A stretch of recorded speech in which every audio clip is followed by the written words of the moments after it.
Batman, deontologist, or utilitarian? As I made and said before, Batman is a deontologist. I made the argument 2 seconds ago that he both sometimes thinks he's doing things for the greater good of the people, but for the majority of the time, everything he does is for the goodwill behind it.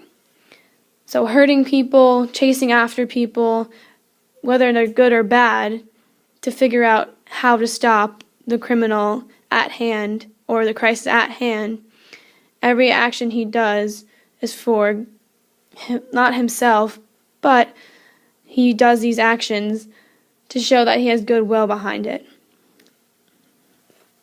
thus making Batman a deontologist.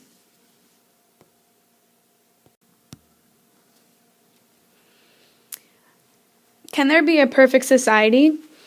Can we create specific jobs, towns, rulers, and leaders to prevent all negative actions and problems that occur in society today? Some people argue yes, and some argue no. We see in movies nowadays how people feel. For the most part, it's usually negative. Societies that have controlled environments don't tend to do as well as those who are run by the people and for the people. We see in Divergent, The Hunger Games, Steelheart, and The Purge that nothing in life, when controlled by a specific person or ruler, has the best interest for the people. In Divergent and in The Hunger Games, there are specific places and jobs for people to do. Although there are people that have to do these specific things, there are always people who are going to be stronger than what the leaders in charge want them to do. In Divergent, we see Tryst. Tryst is a Divergent. That means she has the 4 virtues of all factions. That means she's stronger than a lot of other people, which makes people scared because they don't know what to do when there's someone who has all 4 virtues.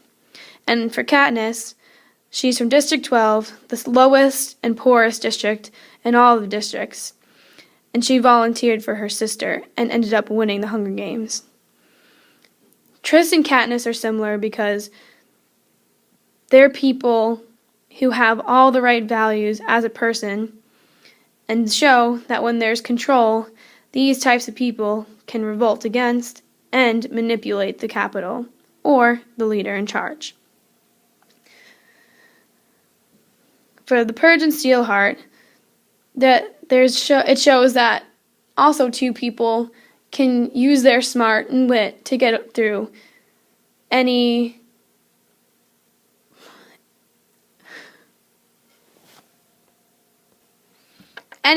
the leaders throw their way.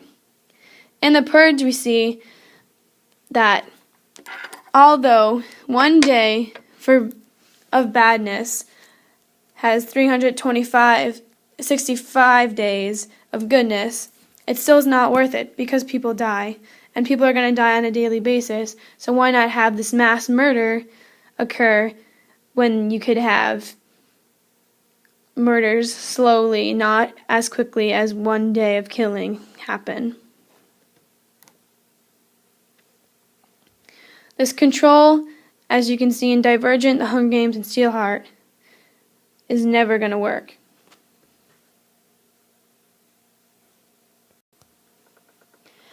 Aristotle said that when there comes soul, there's a triangle. The triangle is an equal distribution of reason, emotion, and desire. And without this equal distribution of the soul, there can't be any virtue or vice.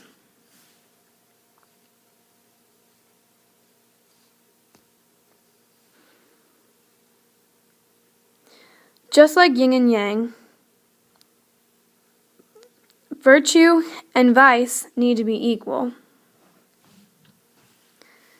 Without the triangle and without the equality between the three parts of the soul, a person cannot live their life to the fullest, and they can't live ethically.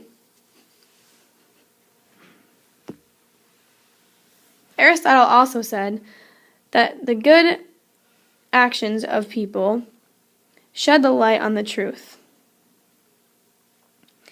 Without good, there cannot be no truth. When there's bad, all we see are lies, manipulations, and we never know what actually is going on.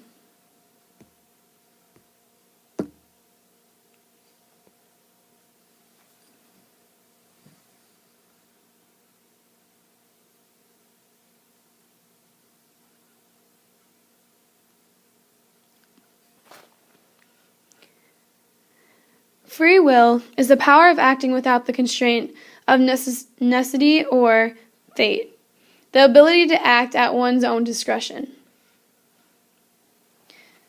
In order to have free will, you are willing to do whatever you want based on what you think is right. There are no laws, nothing that says you have to do this to have free will. You have to be independent and make your own decisions. An example of this is in the Hunger Games, when Katniss volunteers for her sister when she was picked in the reaping to go. Katniss is selfless. We see this throughout every Hunger Games movie. She's the leader of the rebellion without even knowing it. She shows people that there's faith for the districts. Katniss goes against everything the Capitol stands for. In the first games, Katniss saves, or tries to save, Rue, a girl from District 8. She's reminded Katniss of her sister. Katniss should have killed Rue, since Rue was younger and weaker than Katniss. But Katniss wanted to show the Capitol that they can't do this to her, they can't do this to anyone else anymore. We see this also in Catching Fire, when she pretends with Peeta to get married. It causes the people of the Capitol to go crazy, but President Snow doesn't fall for it and still puts all the past victors together in the arena to fight to the death. And in the third and final movie, we see Katniss leading the rebellion.